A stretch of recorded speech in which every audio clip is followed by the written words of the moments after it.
Olá, muito boa tarde, seja bem-vindo, seja bem-vinda a mais um live dedicado ao mundo dos livros, neste que é o projeto 1730. Um livro, 7 perguntas, 30 minutos.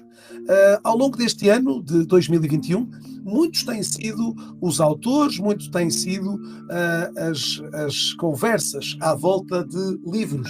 É verdade, algo que muito prezo, não só eu, mas um elemento importante hoje, também um contributo que procuro fazer de um exercício aqui de estímulo à literacia e à leitura também por parte de cada um de nós. E, portanto, aqui, ao longo das semanas e ao longo de tantas semanas deste ano, muitos têm sido os livros que aqui têm sido, de alguma forma, apresentados perante aqui uma vasta, digamos, plateia de pessoas, portugueses espalhados pelo mundo, falantes de língua portuguesa, no Brasil, Angola, Moçambique e tantos outros países que têm, de alguma forma, me honrado com a sua presença aqui.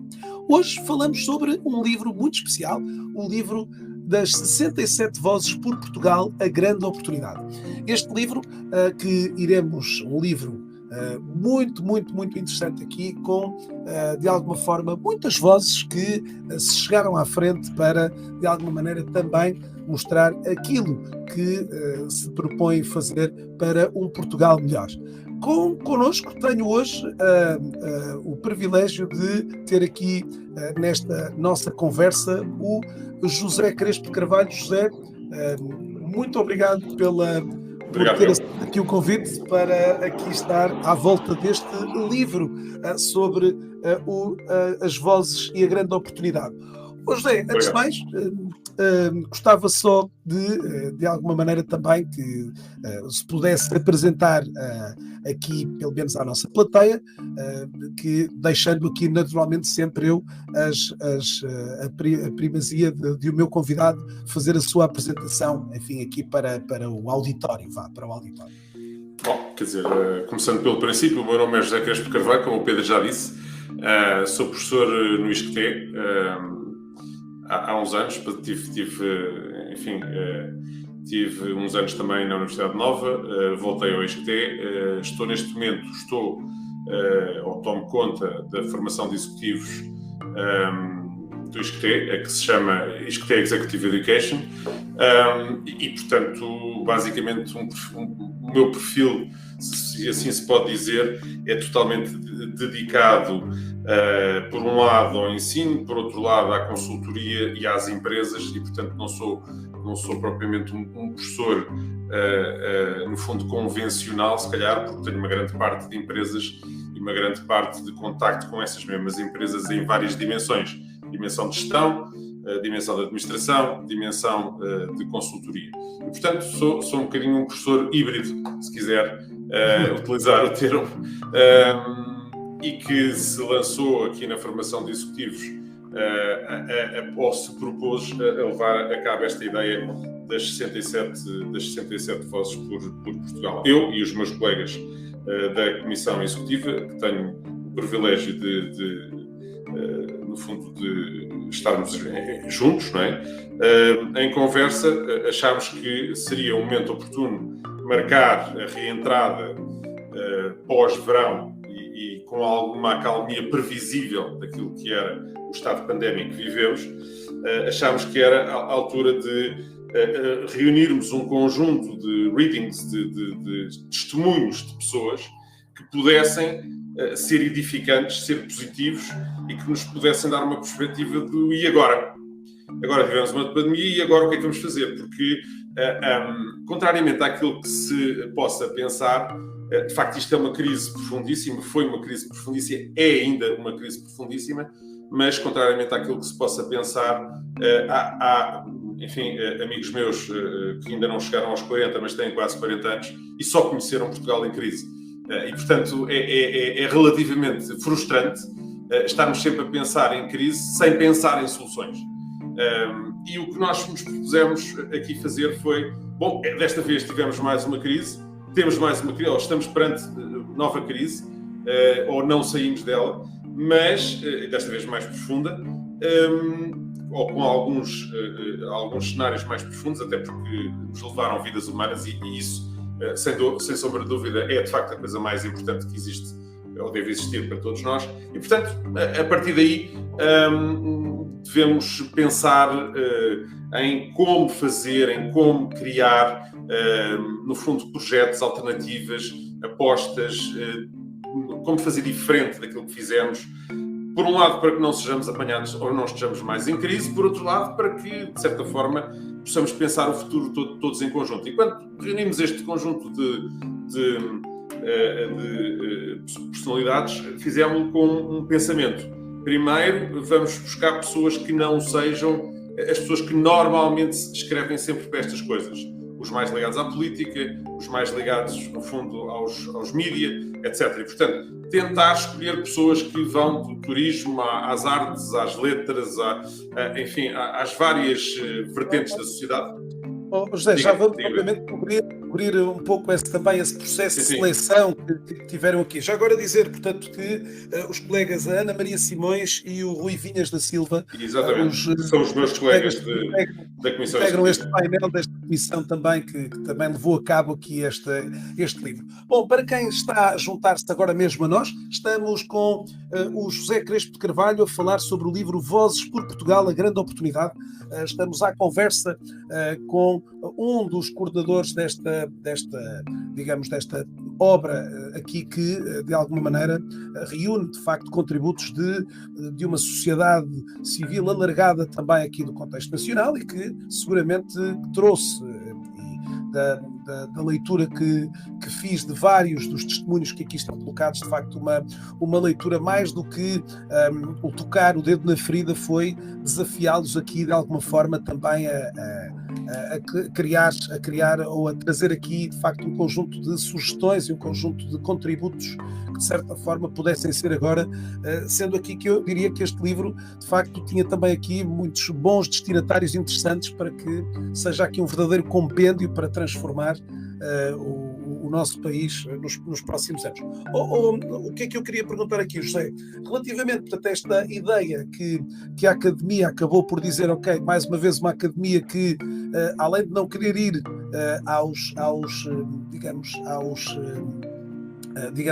às pessoas que habitualmente costumam traçar um pouco isto, nem que quis criar aqui um livro que fosse excessivamente académico, não é?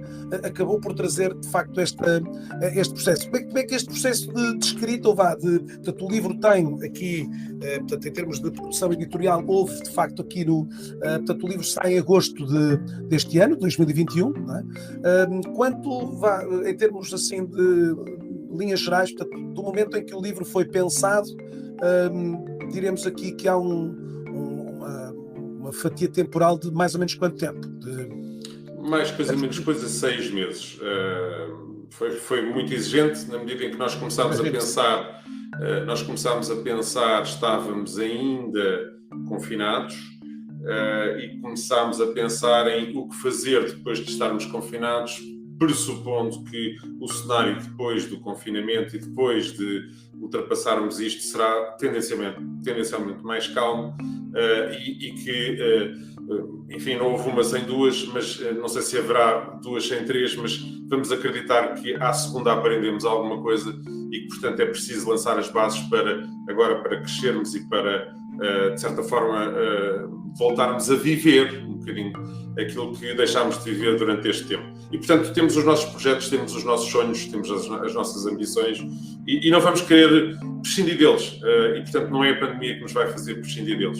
Isso é muito importante, que é dizer às pessoas, atenção, isto não é um livro homogéneo, é um livro heterogéneo, é um livro que se faz ou que se compõe de partes.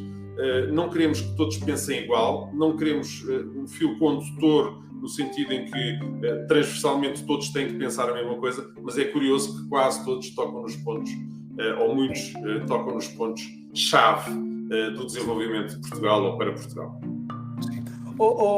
Neste caso aqui, o que é que eu ia perguntar?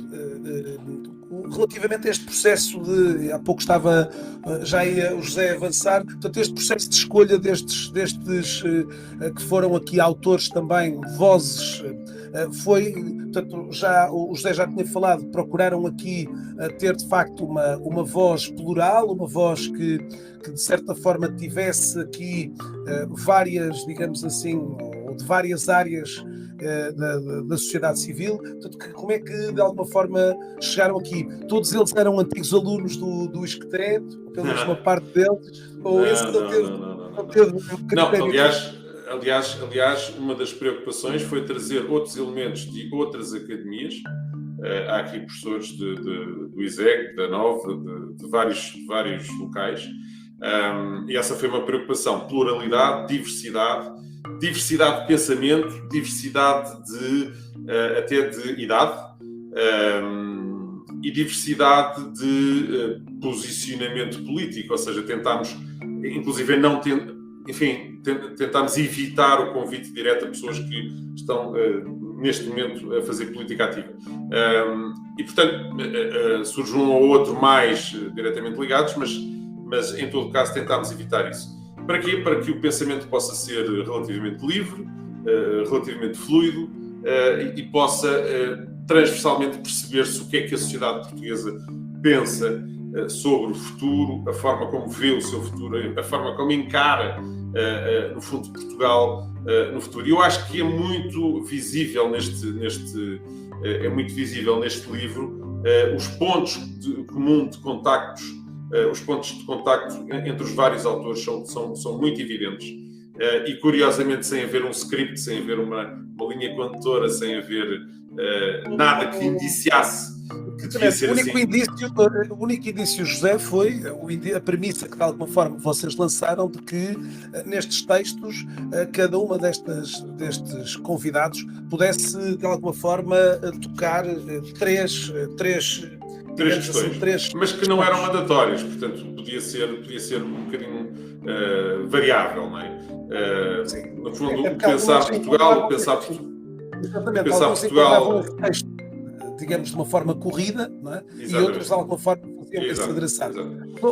Perguntava-lhe, para que quem está aqui, que ainda não tem o livro que estamos aqui a conversar na posse, quais eram estas três premissas que vocês tinham lançado aqui? Assim, no geral, enfim, vamos ver Portugal no futuro, o seu setor, a sua atividade no futuro, a sua profissão, o seu contributo para este mesmo futuro. Portanto, Portugal, setor, atividade e o meu contributo, o que é que eu posso fazer para?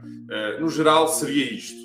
Óbvio que depois houve pessoas que reinterpretaram esta mensagem, e bem, houve pessoas que escreveram um bocadinho de forma livre, escreveram integrado, e, portanto, não. Ou seja, em alguns dos casos, por exemplo, estava a ver aqui os contributos da Ana Isabel Rebelo e do Paulo Barradas Rebelo, que tocam, obviamente, o setor do turismo. Portanto, aqui há alguns dos casos havia, obviamente, uma predominância. A Sara Duó, obviamente, com questões, por exemplo, relacionadas com a componente financeira, do trabalho, obviamente, também associado à sua organização. Portanto, no fundo, alguns acabaram por focalizar, no fundo, a sua componente naquilo que é o seu, digamos assim, o seu ADN também, enquanto empresários, em algumas das situações. Tanto que uma das coisas também interessantes foi o facto de também terem reunido aqui muitos empresários, reuniram também aqui, digamos, em alguns dos casos, testemunhos mais descomplicados, não é? Ou seja, com uma linguagem mais acessível, com uma linguagem mais terra a terra, digamos, com a ausência daqueles palavrões que muitas das vezes tornam estes textos ininteligíveis, não é? E, portanto, aqui, de alguma forma, estes contributos de empresários que estão no terreno também trouxeram aqui, digamos, uma linguagem que eu acho, muito sinceramente, mais próxima do leitor, e que consegue ver nela, de facto, alguma coisa que também lhe toca, não é? E, portanto, uma linguagem mais escorreita, mais simples, não é? Mais simples aqui. José, portanto, nesse sentido, foram lançados, portanto, vocês tiveram 67 vozes. Calculo que o convite tenha sido extensível a um grupo mais alargado destas mesmas vozes, não é? Eu diria que se calhar neste momento até já teriam condições para fazer um livro para a segunda edição de 100 vozes, eu diria, não? Não, neste momento estamos precisamente a fazer um novo projeto que vai aparecer em abril, maio, e que se chama precisamente 67 Vozes, mas não por Portugal. Não é porque tínhamos mudado de Portugal, mas é pela sustentabilidade. E, portanto, posso, no fundo, lançá-lo em primeira mão. Vamos e estamos a trabalhar nesse projeto e já temos um conjunto de textos muito significativo. Nós, os 67, não são necessariamente 67. 67 é um número. E, portanto, podem ser 70, podem ser 65, podem ser 100. 67 é um número e é uma marca. É uma marca que nós queremos criar e que estamos a criar. E, portanto, a seguir à sustentabilidade virá outro e eu, a seu tempo, direi o que é que vem a seguir à sustentabilidade. Falar desse lançamento em primeira mão sobre a sustentabilidade numa semana como esta, onde estão, digamos, reunidos em Glasgow, parece-me também faz todo sentido este anúncio oficial aqui para... Mas está a ser trabalhado, antes de Glasgow, está a ser trabalhado já há algum tempo e temos tido adesões muito, muito interessantes e muito, muito importantes. E as pessoas até vão ficar espantadas com o tipo de pessoas que vão participar. É só o que eu posso dizer.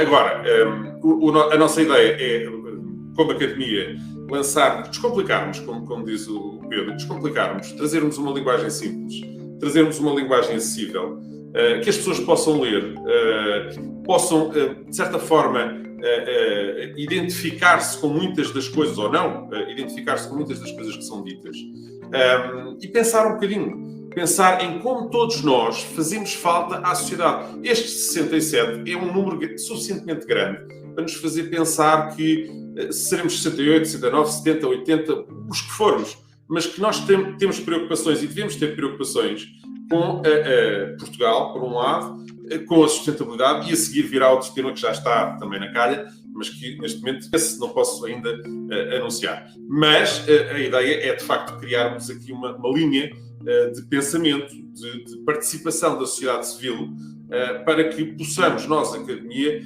fazer o link, a união entre aquilo que é a sociedade civil e o seu pensamento e os académicos e o seu pensamento. Acabando com esta ideia de que nós vivemos todos separados uns dos outros, uns pensam uma coisa para um lado, outros pensam para o outro, e isto não há um fit, que é um erro. E, portanto, o que nós queremos é, de facto, descomplicar, de facto, trazer uma linguagem simples, uma linguagem que todos possam ler, com a qual se possam rever ou não, são opiniões, como é óbvio, mas que possam ler e possam sentir-se parte integrante destes 67, formando outros tantos. Portanto, nós não podemos abandonar os temas. Português, não é? Ou seja, qualquer um português se sentir representado, no fundo, nesta voz, e não só aqui aliás, o que digo, estes 67 têm, de facto, aqui eu até perguntava isso, José, que é, se pudermos organizar aqui um bocadinho estes textos que aqui foram, portanto, o livro que estamos a falar e que eu tenho estado aqui à conversa com um dos membros da comissão editorial aqui de coordenação deste livro, 67 Vozes de Portugal, que aconselho muito veemente que o vá adquirir. Estamos a chegar perto do Natal e estamos a chegar também ao final do ano. Um momento ótimo também para aqui olhar e sentir aqui uma renovada esperança também num Portugal de futuro, e portanto é um ótimo sugestão de leitura aqui. Estava eu a dizer que a disposição que colocaram na altura foi uma disposição que, de alguma forma, defensável, que obviamente foi, e como o José há pouco tinha dito, alguns dos autores, de alguma forma, traziam aqui, digamos, textos mais, digamos assim, agregando aqui não só questões da indústria ou do setor, mas também de uma maior, digamos, mais alargado.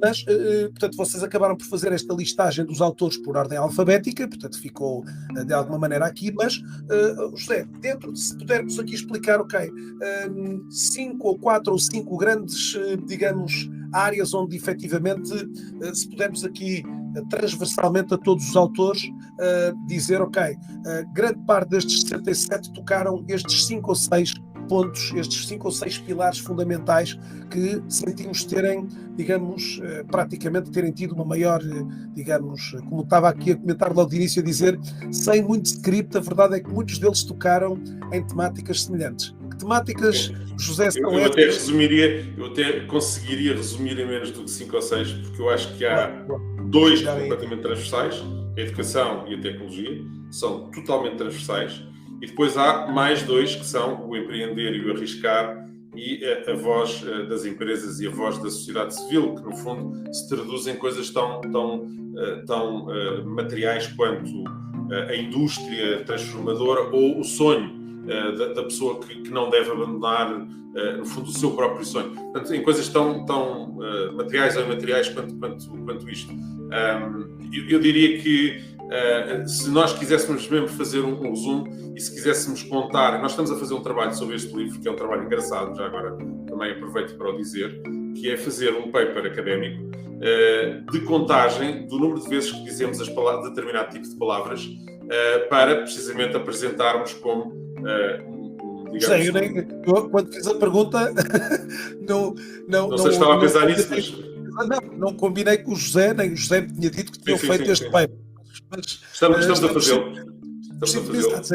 Exatamente. E faz sentido que se faça, porque faz sentido perceber, numa lógica de uma meta-análise, o que é que as pessoas, quais são, no fundo, as palavras mais recorrentes traduzem preocupações recorrentes. E, de facto, se há palavras recorrentes que traduzem preocupações recorrentes, elas são educação e tecnologia. Claro. Estas duas são, seguramente. Sim, eu diria que no caso, obviamente que a educação também fui sentindo em vários dos contributos uma clara, e dentro destes contributos, que vai encontrar que são, em alguns deles, com 3, 4 páginas, outros um bocadinho mais extensos, mas aqui a tentativa foi que de facto houvesse um contributo que estivesse mais ou menos nivelado, para que não houvesse contributos demasiado extensos e outros demasiado curtos, né? Mas curiosamente todos eles acabam sempre por de facto abrir uma chaveta para fazer de facto referência a este contexto da educação e à importância de facto que hoje a educação tem no desenvolvimento da sociedade, e portanto muitos, obviamente se alguns foram posicionando o leitor para o quadro de situação que o país atravessou e está, acima de tudo, a todos eles, mais do que apontar, foi claramente, como eu costumo dizer, quando apontamos um dedo a alguém, estamos a apontar 3 para nós, e portanto foram as 3 perguntas que a Comissão colocou para cada um dos autores dizer, ok, mais do que apontares, os 3 dedos que estão a apontar para ti, diz-nos lá o que é que... como é que tu vês e como é que tu acreditas que esta situação pode, de alguma forma, digamos, ter um novo desfecho e uma nova, sem, digamos assim, olharmos só para o copo meio vazio, mas olharmos acima de tudo para o copo meio cheio e sentirmos aqui as oportunidades que os próximos tempos nos podem aqui trazer. Ora bem, eu deixo aqui também para quem está a assistir à nossa conversa, se assim quiser fazê-lo, para deixar aqui alguma pergunta, algum comentário que queira fazer aqui. Já tivemos aqui alguns a darem aqui os parabéns ao convidado e também professor, meu professor José Crespo de Carvalho. Portanto, aqui o Filipe Pontes também aqui veio dar nota aqui de presente aqui na aula. Um abraço ao Filipe, não o vejo há muito tempo, mas é uma pessoa que eu admiro muito e que foi meu aluno, de facto. Que, pronto, está a ver aqui, a gente acaba por, digamos aqui, dar as vistas aqui. Ora bem, Mónica, se quiseres, Mónica, Cláudia, Jorge, todos os que estão aqui hoje a assistir, são aqui entre as várias redes mais de meia centena de pessoas que estão aqui nesta auditório digital, ouvirmos falar sobre o livro 67 Vozes por Portugal, a grande oportunidade. O que é que eu queria perguntar? Portanto, vocês, em termos de que é que eu ia... A questão que ia colocar aqui é porque é que, no entender do Jorge, hoje os leitores e que devem ler este livro, portanto, o que é que, de alguma forma, podemos aqui, já reunimos alguns tópicos, mas a pergunta é claramente de porque é que os leitores devem ler este livro? Porque é que este livro, neste momento, em novembro de 2021, é de facto um instrumento, ou poderá ser aqui um instrumento importante para para leitores aqui, eventualmente, também, eu diria, também uma outra segunda pergunta, José. Na altura, quando pensaram este livro, pensaram com alguma pessoa, com algumas pessoas em mente, do género, este livro será importante para este quadro de pessoas, de profissionais, de organizações? Portanto, são duas perguntas aqui.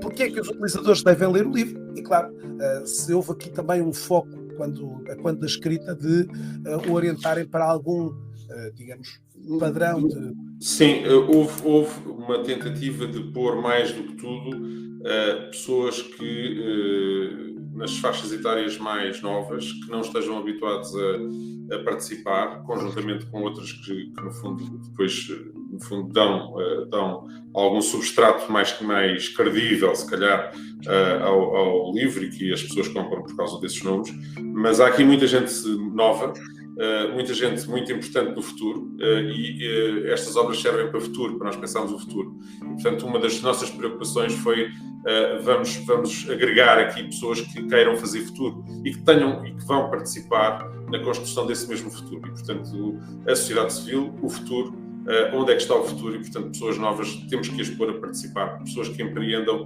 temos que as pôr a participar. Isso ainda é mais vincado neste novo projeto que vamos apresentar. Há aqui uma coisa que me perguntava, que é a primeira pergunta, que eu acho que porque é que vale a pena ler este livro? Bom, tem textos fantásticos, partilha algumas das nossas dores, mas partilha muitos dos nossos projetos. Nós somos pessoas porque também temos projetos e temos ideais e temos valores e portanto, andamos atrás de qualquer coisa. Hoje fala-se muito em propósito, enfim. E, portanto, há aqui um desígnio maior para Portugal. E se nós, no fundo, tivermos Portugal no coração, e se quisermos, e se nos identificarmos com esta causa, que é esta nação, que é Portugal, nós devemos claramente ler, usufruir, não quer dizer que se leia tudo de uma só vez, mas passar pelos textos, ler um, ler outro. É de facto uma coisa... A vantagem destes testemunhos é exatamente não haver o livro não deve ser digerido de uma só vez. Sim. A pessoa pode ir lendo. O meu pai, só uma curiosidade, o meu pai que tem 90 anos, dizia-me no outro dia, quando falava comigo, dizia-me: Zé, eu já vou no 36º testemunho de leitura. E eu disse: pai, mas não é preciso ler tudo de uma vez, não é preciso... Eu sei, mas eu quero ler tudo. E, portanto, o testemunho de que aos 90 anos também se pode ler e também se pode apreciar e também se tem sonhos aos 90 anos. Portanto, enfim... também a sensação, certamente, do pai de perceber, ok, as gerações novas estou mais tranquilo porque as sinto, digamos, com vontade, com determinação para agarrar o futuro do país e da nação. No fundo, também ele certamente sentir-se-á, digamos, digo eu, agradado por sentir que de facto há aqui um Portugal positivo que se vislumbra também em todos estes testemunhos que aqui são colocados. E há, de facto, Portugal está-se sempre a fazer, como eu dizia, há amigos meus com próximo de 40 anos e, portanto, muitos deles foram meus alunos, e que dizem: eu nunca conheci Portugal sem se falar em crise. E, portanto, nasci na crise e continuo na crise. E, portanto, isto tem que ser Portugal é muito mais do que isto. Portugal vale muito mais do que isto. E nós temos que deixar... É certo que temos estado em crise, mas temos que apontar para as soluções, apontar para aquilo que podemos fazer, aquilo que depende de nós fazer, e não estar sempre inertes e à espera de que alguma coisa aconteça por nós, porque se não somos nós a mudar a nossa vida, ninguém a vai mudar. Se não somos nós, Portugal, como um todo, a mudar os desígnios do nosso país, depois podemos estar certos que não vai ser outros países a mudá-lo por nós. E, portanto, falando a nível de Portugal, se isto é válido para a nossa pessoa, enquanto pessoa, então é válido para uma nação como Portugal, que tem uma história riquíssima, tem um clima fantástico, tem comida fantástica, tem uma posição na Europa lindíssima, tem uma luz fora do mundo, tem condições naturais. Já agora, só passando aqui a interrupção. O Eduardo Rosas, e em função daquilo que está a dizer, coloca a questão: a marca Portugal tem hoje um ROI de facto enorme no top 13, e o José estava a elencar um conjunto de elementos absolutamente... E ele dizia: mas porquê ser falado de forma tão baixa? Pergunta ele. Tem a ver com a forma como nós nos posicionamos na criação de valor. Nós posicionamos como sendo pouco capazes, com medo daquilo que fazemos, com receios das ideias, dos ideais que temos, e portanto não somos suficientemente arrojados. Temos coisas, como diz o Eduardo, absolutamente fantásticas. O ROI, eu nem diria que esteja no top 3 europeu, se calhar é dos melhores ou o melhor da Europa. Quase que temos medo de anunciar ao mundo este return on investment, desta marca, deste valor que é o país, que é Portugal. E nós temos que fazer por isto. E há uma geração que vem atrás da minha que tem que fazer muito por isto. E há uma geração, e eu gostava de, no fundo, contar com a geração dos meus filhos, não é aquela que vem imediatamente abaixo de mim, se calhar há outra pelo meio, mas essa geração é uma geração que tem que ter esperança, tem que acreditar, tem que ver à frente e tem que sentir Portugal como seu. E, portanto, tem que batalhar pelas coisas e tem que ir para a frente. E, portanto, tal como, enfim, eu considero que fiz ao meu tempo, ou que faço, outros têm que o fazer, e aos vários níveis. E, portanto, não precisamos de facto, que sejam sempre os mesmos a fazê-lo. A sociedade civil tem que fazer por este país e tem que participar. Isso é muito importante. Eduardo, já agora para lhe dizer que um dos autores, uma das vozes, é justamente o Carlos Coelho, que no seu fala exatamente sobre a marca Portugal, exatamente no tema que aqui estivemos mesmo agora a comentar, e portanto a sua visão também sobre essa exposição que fez. Já agora o Eduardo termina, e se calhar também vamos chegando ao final desta nossa conversa, que temos estado aqui a falar com o José sobre o livro 67 Vozes por Portugal, a grande oportunidade. É um livro sobre o qual estamos aqui a conversar. O Eduardo pergunta: a oportunidade já cá estava, mas escondida do olhar, ou são de facto as novas oportunidades de hoje que, digamos, em função do quadro de crise que, de certa forma, o quadro que foi de alguma forma criado neste momento aqui, ou neste período pandémico, que poderá eventualmente gerar aqui as novas oportunidades geradas por esta situação, que irão assegurar aqui o amanhã. Portanto, a oportunidade já cá estava, mas escondida do olhar, ou são de facto as novas oportunidades de hoje que asseguram o amanhã? Pergunta do Eduardo. A oportunidade já cá estava, claramente. A oportunidade sempre cá esteve, a oportunidade já cá estava. Agora, quando nos vemos coartados de uma série de liberdades, quando nos vemos fechados, quando nos vemos perante um conjunto de restrições maiores, depois começamos a pensar: bolas, vamos para além disto, vamos ser nação, vamos ser Portugal, um Portugal diferente. E, portanto, e a estes gritos, é nestas alturas, e se nós formos analisar a nossa história, nós redescobrimos em alturas destas, nós reinventamos em alturas destas. E não digo que precisemos de alturas destas para mexerem connosco, que esta altura foi demasiado violenta, não é isso que eu estou a dizer, mas muitas vezes há males que vêm por bem, e portanto acabamos por pensar: caramba, coisas tão simples como olhar para um pôr do sol ou ver o mar que temos, a que não damos tanto valor, e de repente, fechados, não podemos ver o pôr do sol como devíamos, ou não podemos estar num jardim como estávamos, ou não podemos usufruir do nosso clima como podíamos, ou não podemos ver esse pôr do sol em cima do mar ao fim da tarde. Isto é Portugal também. Portanto, nós temos a obrigação de fazer muito por este Portugal.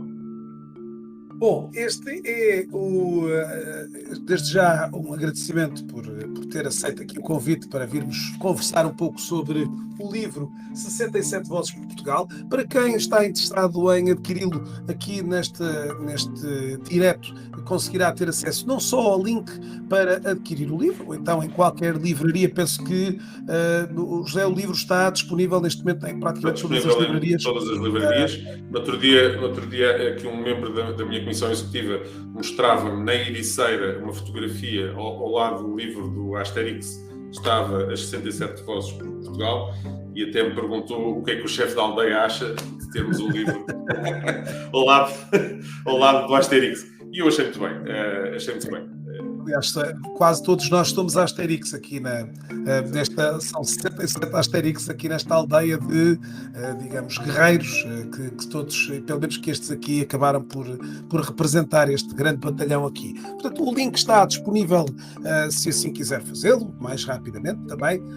É mais uma ótima sugestão literária aqui, que também aqui num quadro em que a semana passada, em contexto do país, tivemos também na pessoa do Presidente da República a convocação de novas eleições. É seguramente também um bom livro para ler agora que está, e refletir que estamos agora numa fase onde seguramente também os partidos irão se apresentar, digamos aqui ao sufrágio nacional, mas termos aqui de facto aqui algumas reflexões aqui interessantes para nos posicionarmos aqui e, portanto, também aqui termos, no fundo, também uma voz ativa neste processo. José, um grato reconhecimento. Muito aqui.